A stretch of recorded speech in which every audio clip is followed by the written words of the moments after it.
நீங்க நண்டு பிரியரா இருந்தா கண்டிப்பா இந்த நண்டு பிரியாணி ட்ரை பண்ணி பாருங்க. நண்டு பிரியாணி சமைச்சு சாப்பிடலாமா?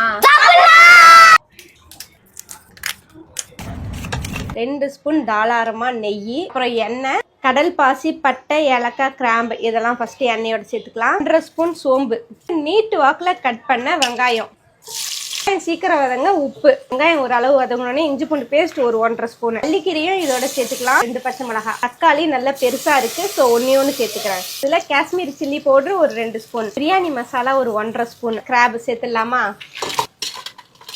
2 கப்பு பிரியாணி ரைஸ் சேர்க்க போறேன். அதுக்கு 1 கப்பு ரைஸுக்கு 1/2 கப்பு தண்ணி சேர்த்துக்கலாம். நண்டுங்கிறதுனால ரொம்ப நேரம் கொதிக்க வைக்க வேணாம். பாஸ்மதி ரைஸ் முன்னாடியே ஊற வச்சு வச்சிருக்கேன். இப்போ அதையும் சேர்த்துடலாம். ஃபுல் லெமன் சேர்த்துக்கலாம். இதெல்லாம் மல்லிக்கீரையும் சேர்த்துக்கலாம். ஒரு 20 நிமிஷம் தாங்க சூப்பரான நண்டு பிரியாணி ரெடியாக போது. தம் வச்சிருக்கேன். தம் வச்சோடனே அந்த நண்டு ஸ்மெல் அப்படியே டெம்ட் ஆக்கி விட்டுருச்சு. என்ன நண்டு பிடிக்கும்னா கண்டிப்பா இந்த நண்டு பிரியாணியை ட்ரை பண்ணி பாருங்க. நண்டோட ஃப்ளேவர் அப்படியே பிரியாணியில் இறங்கியிருக்கு.